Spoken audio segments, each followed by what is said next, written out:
身高2米，稻花香里自有传奇。移植它香度就会变淡。白种鱼饭，以鱼为饭，另辟蹊径。鱼饭蒸煮出来比较鲜甜，可以当饭吃。一碗白粥为何坐拥3000佳丽？主辅变化的运筹帷幄就在一粥一饭之间。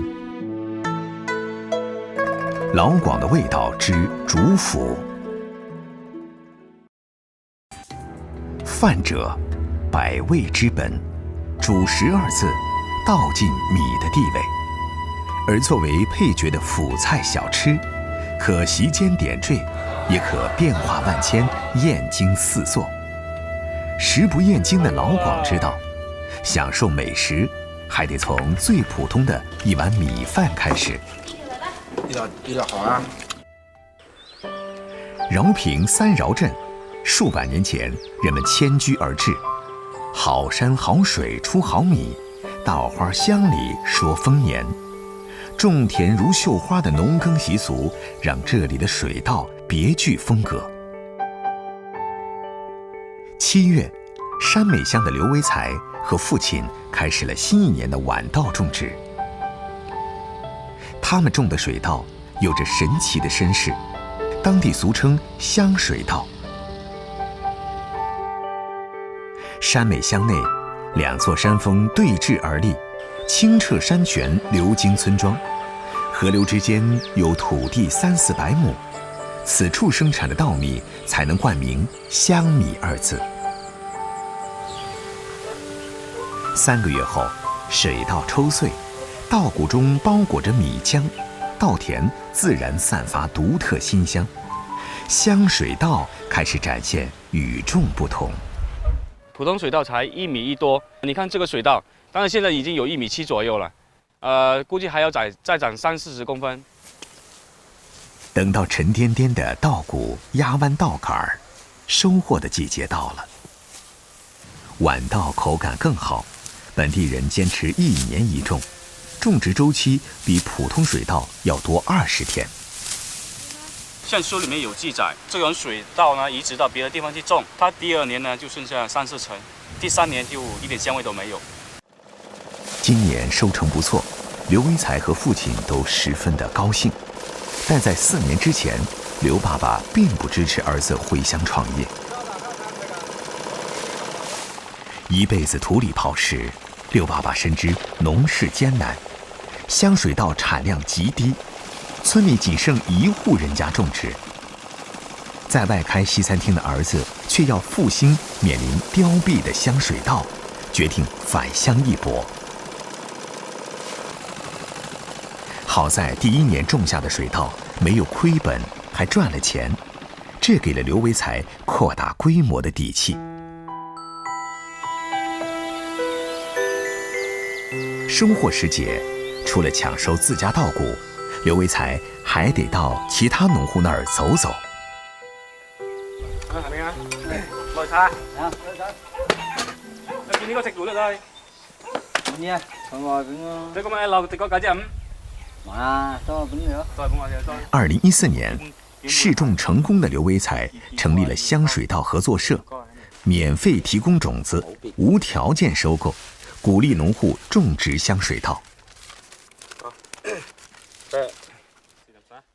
蒸又焦實，你咁多家己整個家己學啫，嗱啲話咁多胡椒請麥燈了，我哋溝乾淨。辣汁切。尝到甜头的农户纷纷跟着种植，合作社从最初几户发展到现在的80户，香米的品质在统一的生产标准下得以保证。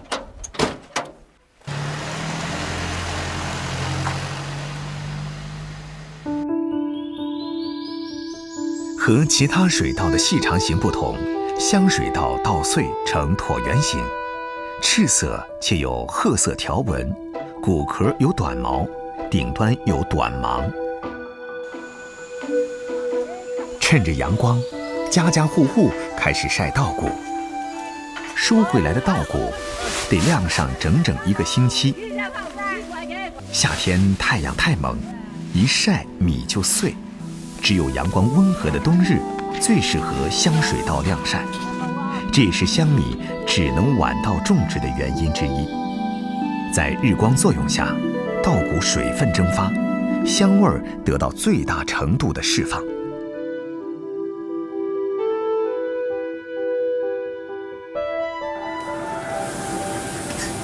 这几年，刘维才的种植规模从5亩扩大到了50亩，产量多了，却一度遭遇滞销，香米不适宜存放，刘维才遭遇困境。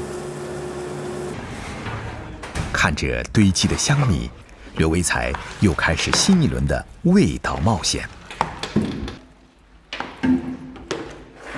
纯香米蒸熟的米饭，摊凉后撒上酒曲，搅拌后放入瓦缸中发酵。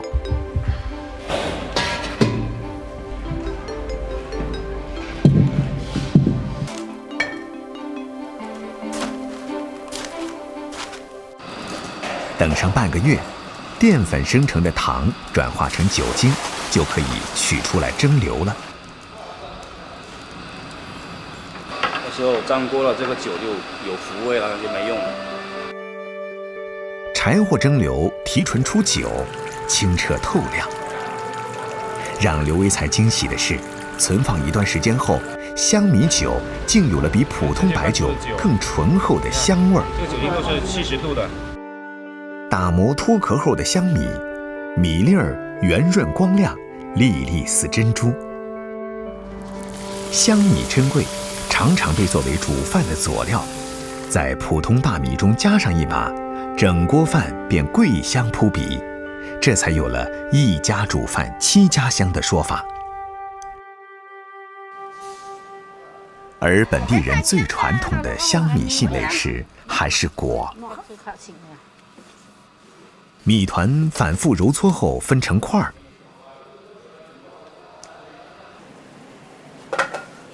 落水啊！再放入热锅中蒸熟。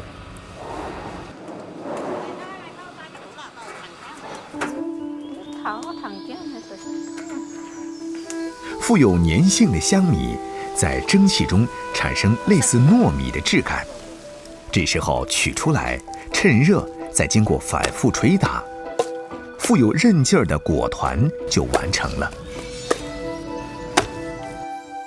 刘妈妈也擅长用稻米制作各种果品。果作为潮汕经典的小吃，是过去出远门的人们便于储存的干粮，也是逢年过节潮汕人餐桌上必不可少的一道辅食小吃。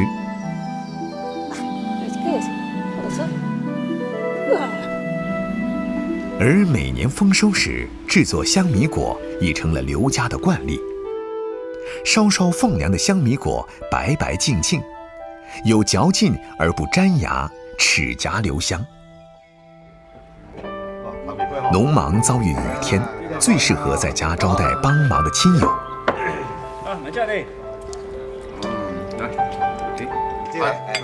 吃着香米果，喝着香米酒，刘维才复兴了罕见的香水稻，在农耕的琐碎中找回儿时味蕾的风土记忆。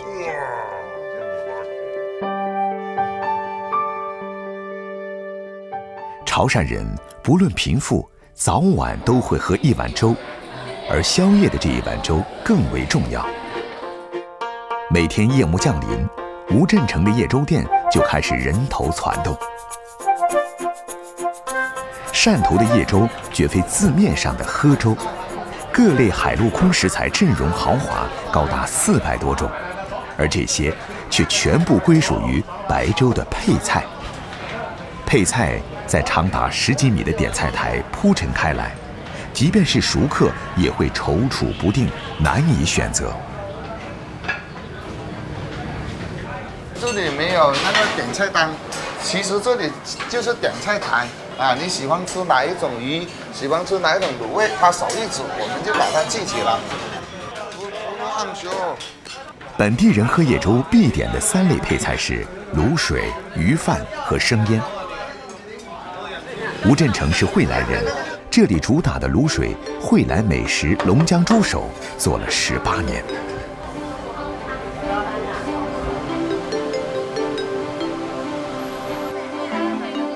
2000年，吴振成怀揣着5万块钱，凭借着祖传制作龙江猪手的秘方，来到汕头开始经营叶粥店。一般我们想用这个就想用它比较肥大，你看它这个皮，卤起来它非常黏，交易了10多年了，所以它把最好的猪脚都留给我们。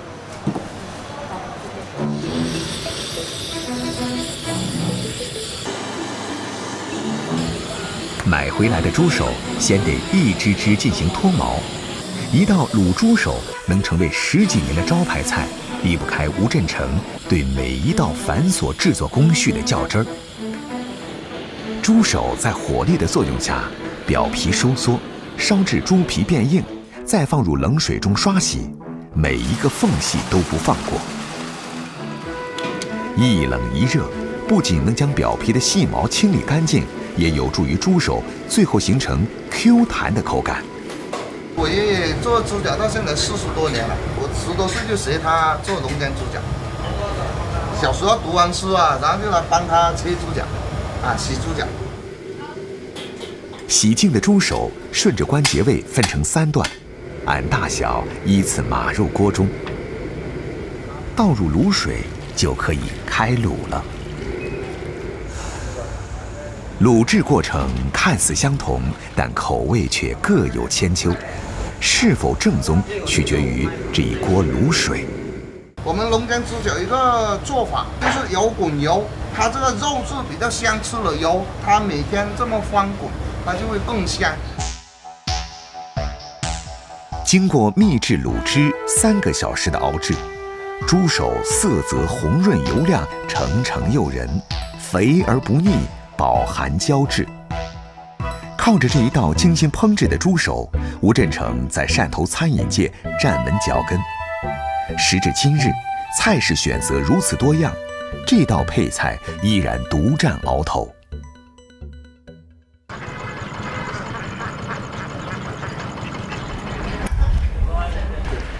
生意做大了，配菜显然不能只有卤水，一有空，吴振成便往海边跑。为了能拿到第一手海鲜，吴振成甚至入股了6艘渔船，常常跟着渔船出海，图的就是能优先选购。潮菜对食物的原汁原味极为看重，时刻非常讲究原材料的新鲜。昨天卖剩的货，你今天来煮给我们潮汕人吃啊，他嘴特别刁，他有的顾客一下子就吃出你这个小鱼仔不是今天的。今天天气不好，2次下网，只收获了3厘鱼，吴振成有些失望。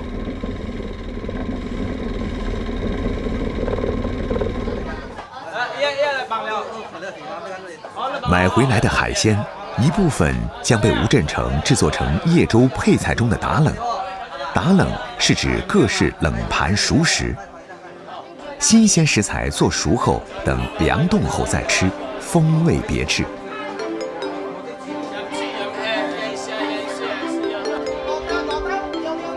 吃叶粥，被称为美食毒药的生腌海鲜是最后的至味，腌制以酱油为主料，再加入香菜、大蒜、辣椒等配料，浸入膏蟹、三眼蟹、虾菇、海虾、血蚶、生蚝等海鲜，现浸现吃。食过之后再吃熟食会索然无味，一般会留到最后搭配叶粥。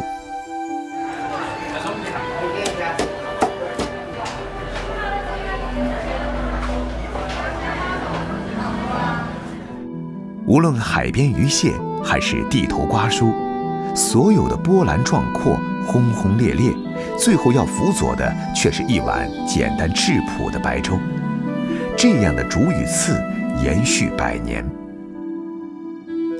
早年间，叶粥得益于走江湖的潮剧戏班，人山人海中，商贩单售叶粥的生意应势而长。潮汕沿海炎热，地少缺粮，少米喝粥已成习惯。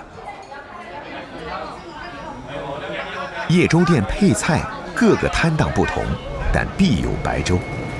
吴振成深知这味主食的重要性，店里每逢新来的员工，他总要把煮粥的秘诀反复强调。它这个水一开，马上要搅哦。它才不会粘锅。这么一点米，为什么要放那么多水哦？不会的，等一下它熬出来，它这个有比例的。咱们是要3碗米就要这么多水，不用几个小时，12分钟马上就能解决的，是不是？潮汕的粥水米比例适中，沉淀10几分钟，在热力作用下形成一层粥浆，米浆稠而不烂。配粥的杂咸、脆瓜、乌兰、咸菜多达上百种而不重样。一碗白粥下肚，貌似平淡的滋味，成就百千配菜的鲜香。一天的奔波劳顿，也被这白粥荡涤得没了踪影。潮汕地区追求原味儿，广东珠三角地区则讲究物尽其用。将鱼的每一个部位带上餐桌，无论是高档茶楼还是街头食肆，总少不了1、2道关于鱼的辅食小点。在广州，有的食肆甚至靠着一份凉拌鱼皮，即使深藏小巷，历经40年风雨寒暑，依然吸引了無數老廣慕名前往。我老豆咧就順德人嚟嘅，咁順德人咧就好中意食魚嘅，食魚生啊、魚滑啦，啲魚皮掉咗去咧就好浪費。咁我老豆咧就創咗一個菜叫做爽魚皮。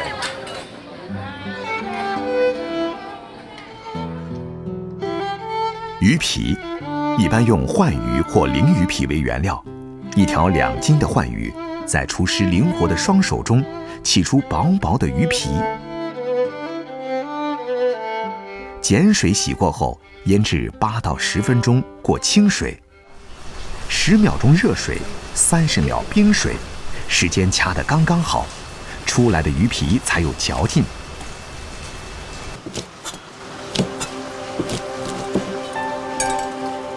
拌上姜、葱、芝麻和秘制醬油，爽脆鮮香。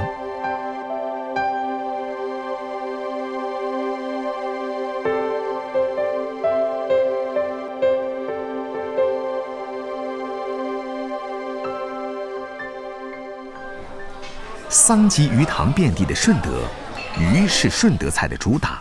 以精細刁鑽為精髓的順德菜裡，幾乎每個餐廳都會有幾道拿手魚類菜品。在順德經營着一間私房菜的秦雨琪，就是一位擅長製魚的高手。為了取得優質的食材，秦雨琪在離店不遠的地方租了幾畝地作為實驗，開辦了小農場，魚自己養，豬自己餵。呢度都係鯇魚、大頭魚。我哋而家就餵啲青菜，等佢保持到佢魚嘅活力，但係就唔會話會長脂肪。主要分布在珠江水系的鲮魚，是老廣日常生活中最常見的家魚。普通的魚需要刀工加持才能登堂入室。第把刀，抽起條。起刀十分講究技巧，能像秦雨琪這樣完整剝出一整張魚皮，至少得經過3年的練習。個前邊抬到咁高，就輕輕行一刀之後放平，拖到上嚟隻到個頭殼嘅後邊咧，順住嗰條腩骨推落去。咁咪一條魚嘅出咗嚟，傷肯定有㗎啦，就焗親啊、燙傷、戒傷啊、切傷都有嘅。上條魚皮冇穿過，先為之成功嘅魚皮。咁然之後咧，你一定要懂得釣魚嘅構造。秦雨琪深知學廚是苦海，卻不知不覺幹了30多載。難得20歲的兒子秦浩賢願意接過衣缽。順德廚師入門的考驗，必須從一條鲮魚開始。傳統的順德老菜，貌似家常，但全部都是易學難精。切切薄啲咧，咁剁嘅時候短啲，但係切厚啲咧亦會有骨疏啊。擅長料理魚的秦雨琪，可以將一條魚演變出多種菜式。著名的均安魚餅，需要將魚肉剁碎後反覆揉打，直到打出筋道來。這時的魚肉富有粘性，看似軟嫩的魚肉，煎出來的魚餅卻有了爽脆的口感。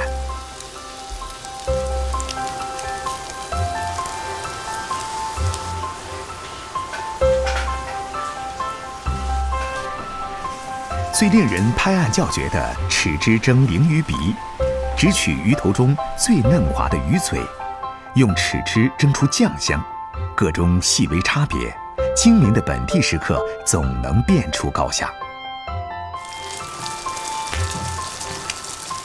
秦雨琪也在傳統順德菜的基礎上，不斷加入自己的想法。魚骨熬製的高湯煮粥，只取細膩的粥水，加入剔除魚刺的魚肉、瑤柱絲、絲瓜等11種配料，用粥水煮的拆魚羹，就是秦雨琪自創的拿手菜。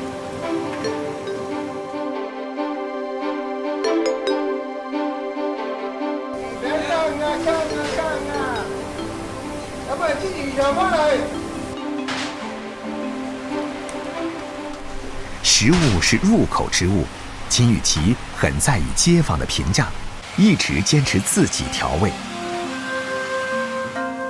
把一條魚變成一個味道的世界，這是南粵水鄉浸潤出的獨特技藝，也是順德菜的脈絡主線。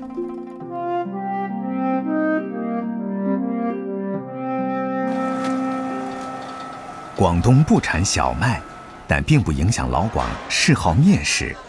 各式茶點把麵演繹出迥然不同的南粵風情。早上6點，增城東區市場內的包子店就要開始準備蒸包子了。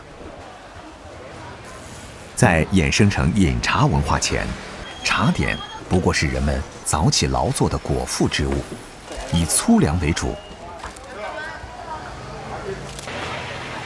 叉燒包、雞球包出身並不金貴，老廣們把它們稱為大包，既可當主食扛餓，又有點心消閒的滋味，至今是早餐中的主角。要2個是嗎？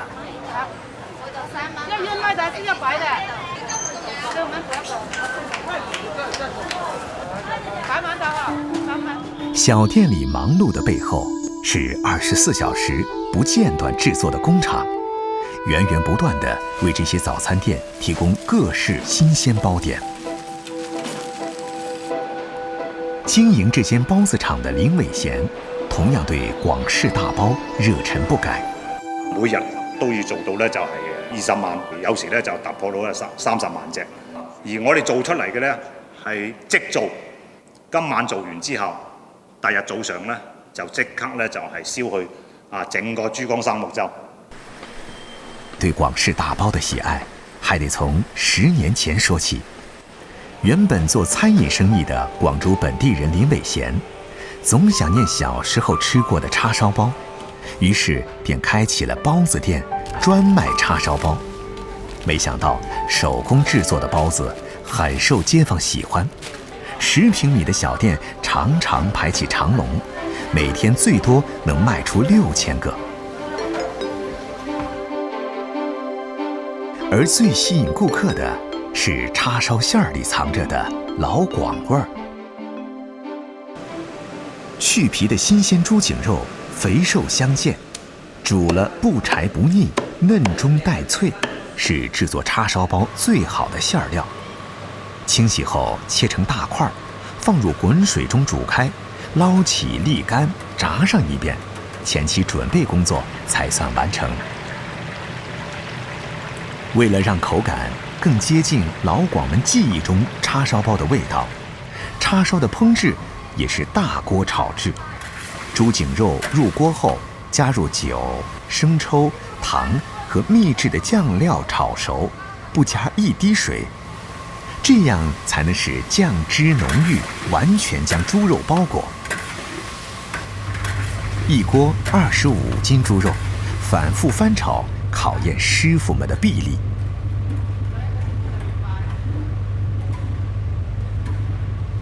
一块叉烧的美味与否，从猪肉的选择、酱料的秘制到火候的把控，每个细节都十分的重要。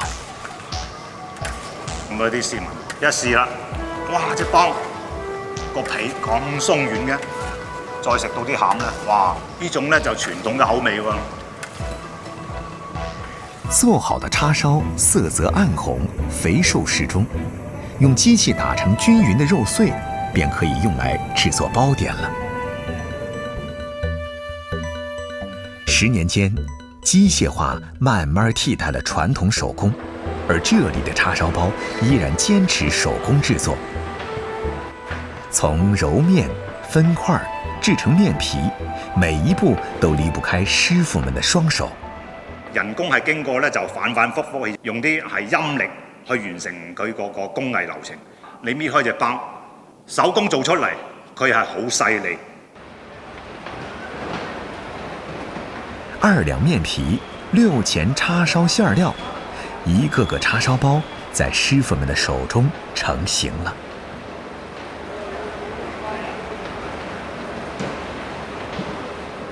80個師傅，每天要完成10萬個包子的製作。做好的包子經過發酵就可以入蒸籠了。為了保證叉燒包開花，溫度和時間的把控十分重要。經過高溫蒸製，包子裡的面筋、氣孔、紋路達到最佳的效果，可以膨脹到12公分，比起茶樓裡的叉燒包至少要大2到3倍。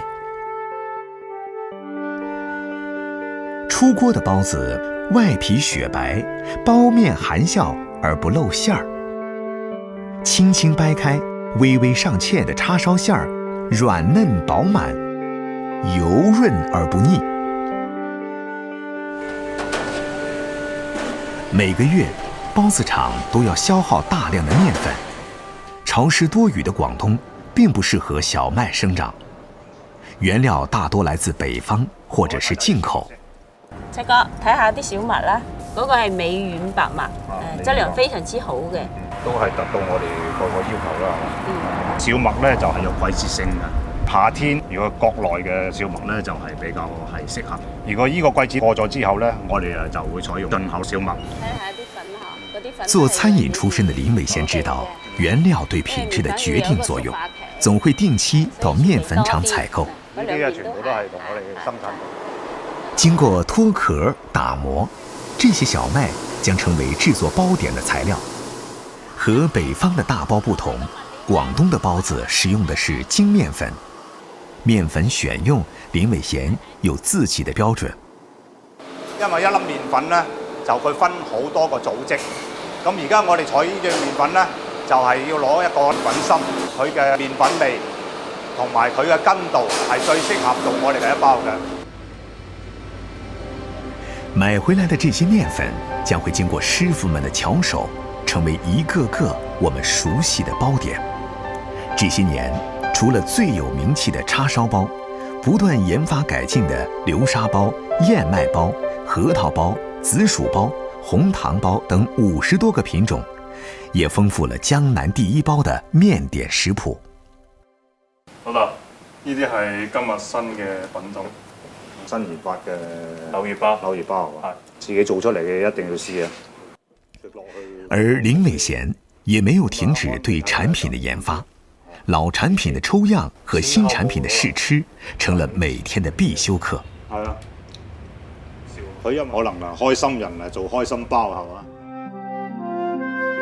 在林偉賢看來，做包子沒有秘訣，遵循傳統，一張一弛，一板一眼，一心一意，成就街坊追尋的一道美味。和內地不同，沒有綿延的土地，面對大自然的嚴酷，在大海觅食的老广们只能把主食的主意打在鱼的身上。凌晨2点，饶平景州镇的水产批发市场灯火通明，渔民的一天从这里开始。真啊？金蕉有咩货啊？金蕉啊，果啊，咩好哩？咩好啊？金蕉啊，果啊啱。那仔撈啊？我有，但係叫另外咗。啊。和其他前来交易的人一样，林玉华要趁早到水产市場買魚，才能挑到第一手的優質海鮮。知唔知係韓國有大杯？古蠔有條水咁仔啊。知唔知有乜做太大杯？幾個？好，抓魚飯的話，常用的那個魚種的話有那個巴郎、花鮮、秋刀，這些的話就是比較常用的那個魚種。黃強，還有那個紅口，這些的話就是比較貴一點的魚。林玉華所說的魚飯，到底是怎樣特殊的美食呢？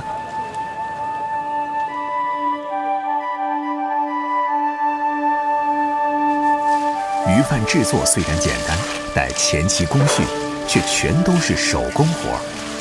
清洗是關鍵的一環。我們都是用那個海水來進行一個清洗，還有一個醃製的過程。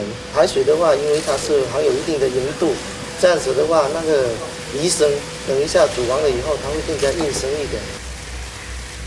傳統的魚飯製作不用開肚去鰓，洗淨後，另一個關鍵步驟就是將魚擺放到刷洗乾淨的竹籃裡。那個頭朝下，40度角，圍成一朵花一樣。中間的話，它留一定的那個空間，它是為了煮的過程比較難煮，能把這個魚煮熟。擺盤撒鹽，每天同樣的動作要重複幾百次。2015年，在外打工的林玉華回家，跟着有30多年賣魚經驗的父親學習製作魚飯，把一個小作坊做成了大魚行。魚飯的種類已經不局限於傳統便宜的花鮮魚、巴浪魚、鲈魚，還多了黃角鱺、鈉哥、青鱸等10多個品種。林玉華煮魚，除了海鹽水，還有一味秘方。這個海水的話是直接那種大船，然後出到沿海去把這個海水拉回來的。因為以前傳統的魚飯都是直接在船上，直接用海水煮的。煮魚的水準備就緒，醃製了20分鐘的魚也準備下鍋了。為什麼要加這個篩子呢？就是防止這個魚在蒸煮的這個過程中，它浮動或者說變形。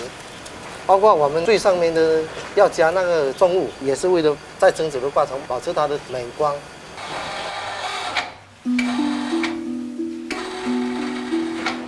無需任何調料，要的就是淡淡的魚腥氣和海水的鹹味兒。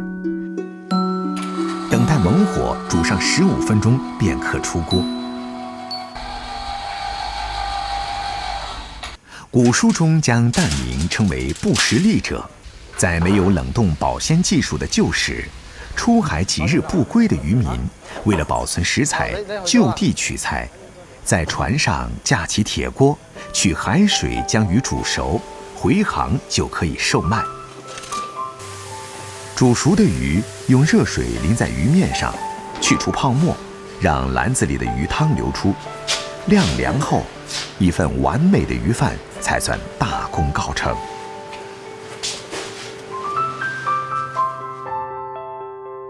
外鄉人第一次吃魚飯都會驚訝，魚飯為何只見魚不見飯呢？魚飯是沒有飯的，說我們這個魚飯蒸煮出來以後比較鮮甜，可以當成那個飯吃。新鮮質優的魚飯，外表魚色富有光澤，魚身堅挺硬直，甘香不輸米飯，營養堪比主食。魚飯絕非浪得虛名。製作好魚飯，林玉華要趁新鮮送到揭陽售賣。30多个品种，400多筐鱼，这是林玉华一天的销量。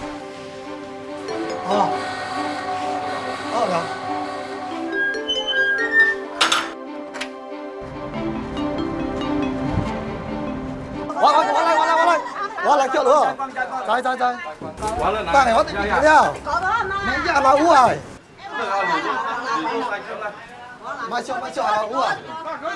每天只要是林玉华的鱼贩，总能在1个小时内被抢购一空。这些鱼贩，明天将出现在潮汕人的餐桌上。而忙碌了一天的林玉华，总算可以回家吃饭了。小 BB 啊！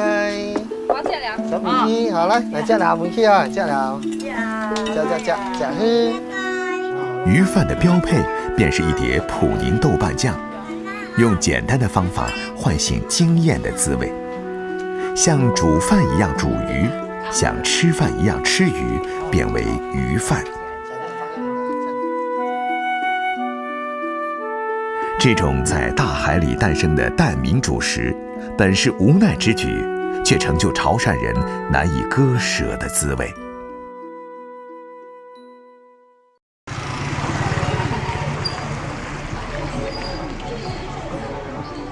主食，无论米面都不会有唯一形态。地处山区的梅州大部，各种用大米制作的小吃闻名遐迩。在客家人口中，这种米制品称为板。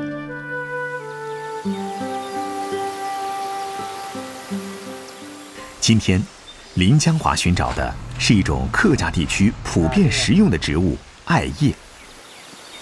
春天种油菜，夏天收稻谷，还有地头的野生艾叶。位于大东镇的这片有600多年历史的梯田，在自然的滋养下，总能为当地人提供丰富的食材。在比较鲜嫩的拿来做艾板，还有头一部分呢，就是拿来煲汤，吃了比较活血。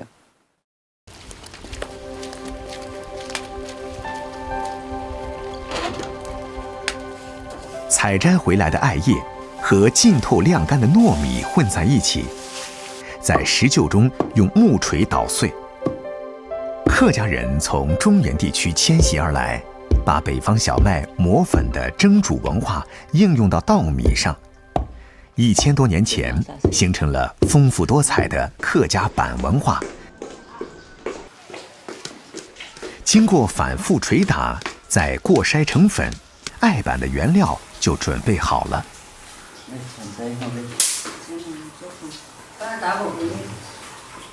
逢年过节，家家户户制板。林江华从小跟在母亲旁边打下手，如今已经成为家里制板的主力。我们大埔的小吃有200多种，都是米和糯米连成一块做的。像板就是差不多相似的，还有做春卷这些呢，就是要靠个人口味搭配配料，好吃不好吃就人家品尝得出来。到那个材料。做好的艾板散发着浓浓的艾叶香，具有祛湿、暖胃等功效，是客家人一年4季都离不开的小吃。而祭祀必备的甜板，糯米的配料换成了红糖水。蒸熟后的甜板，用猪油煎至两面微焦，脆韧可口，是本地人的年糕。同样是红糖制作的印子板，因为加入了粘米，制作起来更松软。菱形板模印制出来的形状，也有了特殊的寓意。甜板代表着甜甜美美的意思，还有那个印子板呢，就是喜庆和婚庆呢，那个乔迁呢，都有人做那个板。为了照顾父母，林江华选择了留在家乡工作。如今，很多年轻人都走出了大山，会制作本地小吃的人也越来越少了。除了米板，本地人制作小吃也善于利用山里的食材。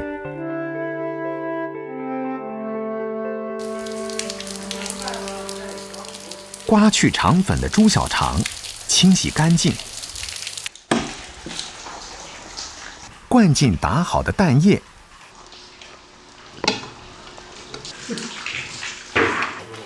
两头用绳子绑住，放在锅里煮熟，便是本镇独有的小吃灌春卷。这个水不要太开，放下去，还有不要搞到边上，不然那个肠子会裂开。吃的时候，把春卷切成小段，轻轻划上十字刀，放入汤锅中，加点鱿鱼丝、葱花和胡椒粉，便可以食用了。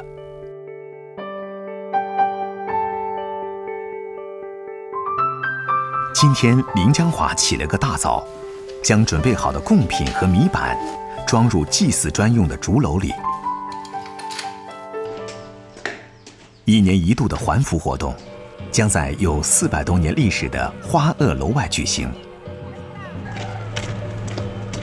作为广东最大、保存最完整的围楼，形似花萼，显示了客家人圆满、团结、平均、平等的生活理念，也是林江华小时候生活的地方。20年前，楼里的村民搬进了新建的楼房，这里变成了祭祀、庆典的公共场所。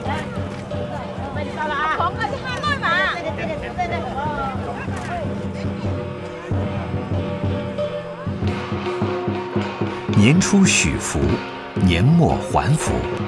还福意为答谢或回报。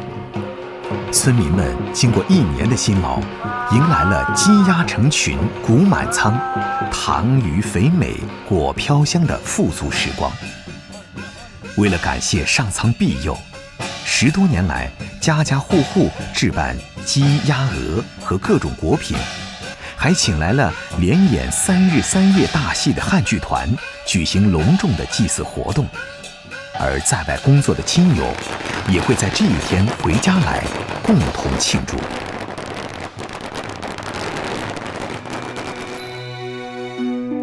节日的喜庆里，丰盛的餐桌上，来自山间田野的食材，长相普通却健康滋养，是对客家人辛苦1年的奖赏。1日3餐享用着自产的稻米以及米板，安康长寿，铸就本地的长寿之乡。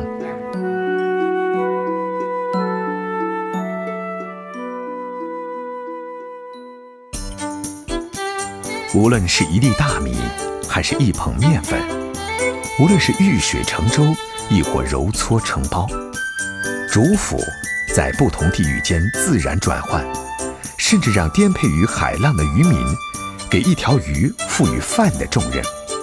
时光流转，不论主腐，免于饥馑后的珍惜，是老广始终如一的坚守。